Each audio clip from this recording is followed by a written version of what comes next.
nós falamos lá dentro, nós agora vamos estar fazendo uma simulação com esse primeiro foguete, que é o que nós vamos soltar. Tem mais 1, 2, 3, portanto ele é o quarto foguete a ser lançado. Esse foguete foi montado errado, como nós vimos, supostadamente. Nós vamos avaliar o que vai primeiro, o que vai acontecer com esse foguete, e segundo, o que vai acontecer com o frango, considerando que a mão do usuário ela estaria a essa distância aqui do foguete. Bom, nessa situação que nós estamos vendo aqui, seria o equivalente a essa composição do usuário nessa posição, ateando fogo no foguete que está mais alto. Nós vamos avaliar o que aconteceria na mão ou no próprio usuário se esse foguete que ele atirou a mão estourasse, rompesse antes de ser projetado no tubo, tá certo? Vamos lá.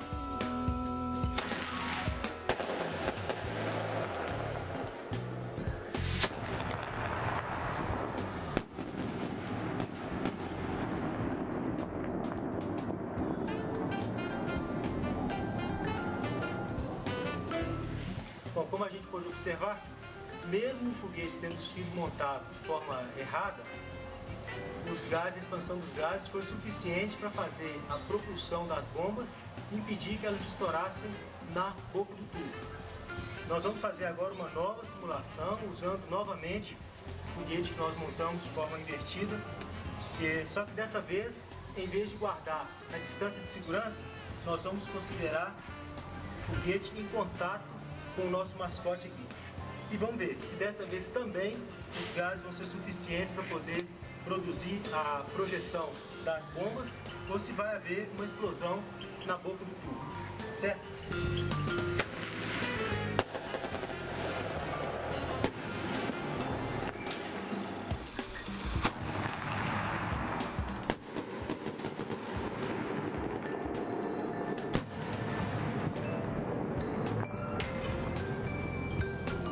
Mais uma vez, o nosso ensaio demonstrou que mesmo tendo sido montado errado, o foguete não houve rompimento na boca. As bombas foram projetadas e estouraram, talvez uma altura menor do que a esperada, mas não estouraram na boca do foguete, ou seja, próximo ao usuário. Nós vamos agora fazer umas outras simulações, ou seja, uma com a montagem invertida do foguete, e aí sim, nós vamos avaliar qual que vai ser o grau de dilaceração do nosso colaborador aqui. Bom, só para a gente poder ter certeza, nós vamos fazer um outro teste com um outro foguete montado também de forma errada, propositadamente, para avaliar quais seriam os resultados. Se às vezes foi só uma sorte aqueles dois não terem estourado na boca do tubo, vamos fazer agora o teste com o terceiro para a gente avaliar aí o resultado.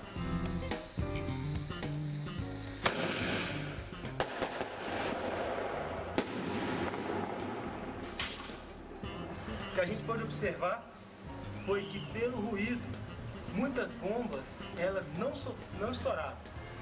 Não sei se deu para perceber no ruído, depois nós vamos passar de novo essa cena para a gente poder prestar um pouco mais atenção no áudio e observar que o foguete, que são 12 tiros mais um, nem todas as bombas elas estouraram. Algumas bombas foram simplesmente ejetadas do tubo, mas não foi suficiente, não chegaram a queimar o suficiente para poder vir a explodir.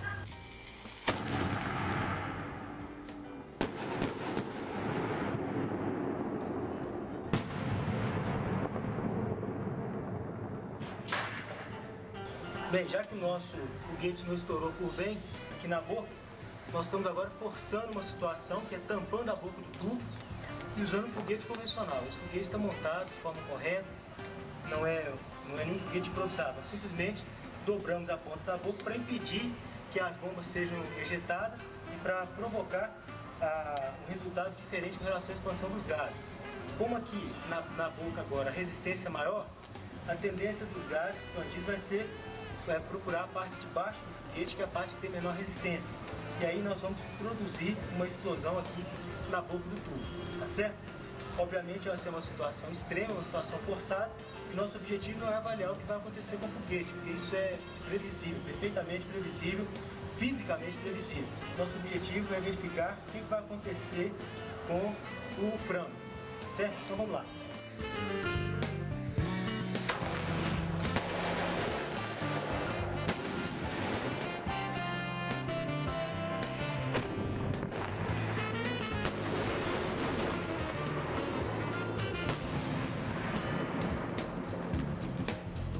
como a gente pode observar, com a expansão dos gases, o foguete ele foi lançado no todo e houve o rompimento na boca do tubo, como a gente havia imaginado. E por aqui a gente pode avaliar o efeito que isso produziu aqui no frango. Observe que não houve queimadura, não houve dilaceração de tecido, eventualmente um pequeno chamuscamento, mas nada que possa demonstrar aí uma gravidade. Outra coisa é que, se a gente observar, a bucha inferior do foguete permaneceu íntegra. O que isso significa? Significa que, por ocasião da expansão dos gases, como a parte de cima estava tampada, nós esperávamos que essa parte inferior, que tem menor resistência, rompesse, fazendo com que os gases, o ar quente e os gases, enfim, que a pólvora negra combusta, saísse pela parte inferior e produzisse algum tipo de lesão na parte inferior da mão que ele estivesse soltando. Mas como a gente observa, a bucha interna, ela permaneceu íntegra. Por que ela permaneceu íntegra? Primeiro, porque ela está apoiada nessa parede interna, tubo interno, que é uma parede mais robusta. Então o seu diâmetro nominal fica bastante reduzido, que confere a ela uma resistência muito boa. E segundo, a parede interna do foguete, ela é menos resistente, obviamente, que essa bucha, por causa desse motivo que nós colocamos. Aqui essa parede, ela confere à bucha uma resistência muito maior do que a parede, por isso que o rompimento foi aqui.